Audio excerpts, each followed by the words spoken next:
Welcome to another Explainer, where we're going to distill the complex realities of portfolio diversification and capital preservation, pulling from the absolute latest financial research and academic data. Look, if you've ever felt like the old advice of "don't put all your eggs in one basket" is maybe missing some crucial context in today's wild markets, you are in exactly the right place. Let's dive right in. Okay, before we even look at the data, I want you to ask yourself a deceptively simple question. Does diversifying your portfolio increase your expected returns, or does it increase your expected risk? I know, it sounds like investing 101, right? But according to some really groundbreaking recent studies out of Wharton, even financially literate investors usually get the answer to this completely wrong. Today, we are going to map out exactly why that is. We'll be looking at the diversification illusion, the psychological pitfalls of investing, the hidden dangers of diversification, how to measure true correlation, and finally, we'll cover the systemic wealth audit. All right, part 1, the diversification illusion. Let's dig into that Wharton study I just mentioned, because it reveals a massive fundamental gap in how our brains process risk and return. So in financial theory, diversification simply means investing in imperfectly correlated assets to reduce your expected volatility without sacrificing those expected returns. It's basically known as the only free lunch in investing. In a perfect world, it lets you escape the traditional risk-return trade-off. But the research shows that almost no one actually has the correct statistical intuition for what this does to their money in the real world. Look at this data. It's absolutely fascinating. It shows two totally different errors based entirely on financial literacy. People with low financial literacy mistakenly believe that throwing more assets into a portfolio actually increases its volatility.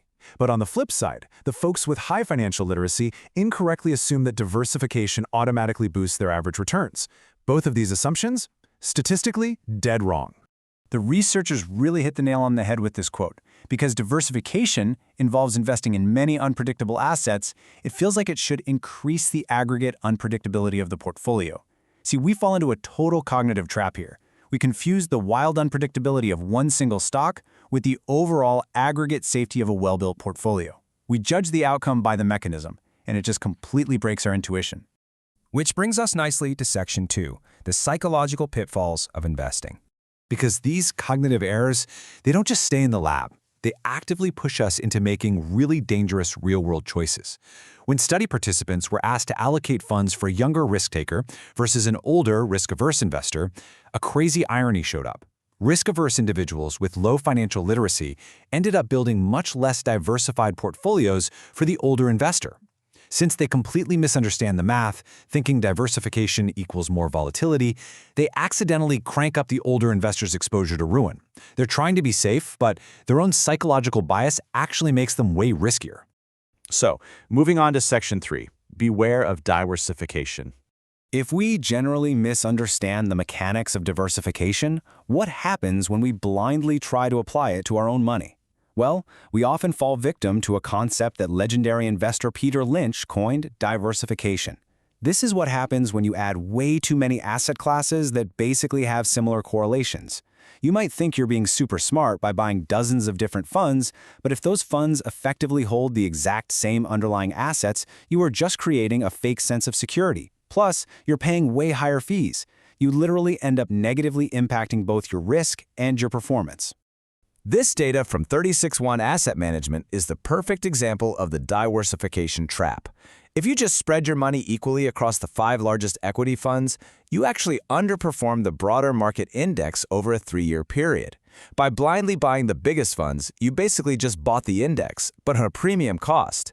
It's not a protective shield. It just acts like a really expensive anchor on your growth.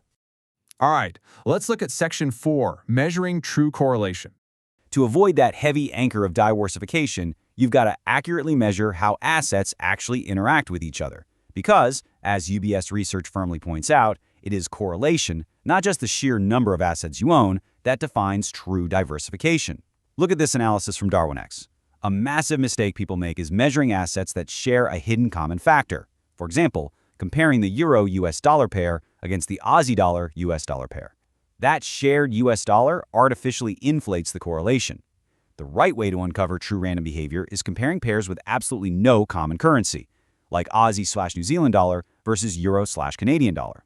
If you miss those hidden factors, you create a total illusion of safety that's going to collapse the second market volatility hits. And there's another trap here. The Bank for International Settlements throws up a huge warning flag about the danger of short-term data intervals. If you're calculating your correlations using short-term data during nice, calm, stable market periods, you are going to drastically understate true correlations. It tricks you into thinking your portfolio is beautifully diversified, leading you to take on excessive hidden risk that you are completely unprepared for. And we can see exactly why that matters when systemic shocks actually happen. Check out February 2020 during the COVID crash. Correlations across completely different, supposedly diverse sectors just violently spiked all at the exact same time. What that means in plain English is that when the shock hit, everything crashed together. If your correlation models didn't account for extreme tail risk events like that, your diversification completely vanished right when you needed it the most. Finally, Section 5, the Systemic Wealth Audit. So if traditional models and just counting your assets are so easily broken by our psychological biases and sudden correlation spikes, how do you actually protect long-term capital in what economists call our modern polycrisis? Well, enter a really revolutionary framework detailed in the methodology of systemic wealth audit. This completely flips the script. It forces us to stop treating a household's finances like a scattered collection of isolated products. Instead, it treats your wealth as a complex, interconnected cybernetic system. It uses a matrix approach to rigorously map out the intersections between 6 core domains: your financial position, protection, investments, tax, retirement, and estate planning. Why map the intersections? Because systemic financial risk rarely sits neatly inside just one of those boxes. It almost always explodes in the blind spots and the little gaps right between them. And the core philosophy driving this whole audit is super profound. Prevented loss mathematically outweighs investment alpha. Seriously, managing architectural risks to prevent a catastrophic loss, like, say, being forced to liquidate depreciated assets during a market crash just to buy groceries, that is statistically way more crucial to your long-term survival than trying to chase a couple extra points of return on a hot stock. By running a continuous, matrix-based audit, wealth managers can hit these key cybernetic goals. They mitigate sequence of returns risk. They perfectly align your asset maturity with your real-life liabilities. They optimize the taxes on your accumulated capital, and they lock down ironclad legal and estate protection. It's essentially an engineering approach to personal finance, and it dramatically drops a portfolio's overall statistical risk of ruin. Ultimately, true financial stability isn't just about hoarding a large number of things. It's about exactly how those things behave when the pressure's really on. So as you go and review your own strategy, I want to leave you with this thought. Is your wealth architecture truly structurally secure? Or are your assets just scattered across different baskets that happen to be riding on the exact same fragile truck? Thanks so much for joining me on this explainer, and remember to always keep questioning the consensus.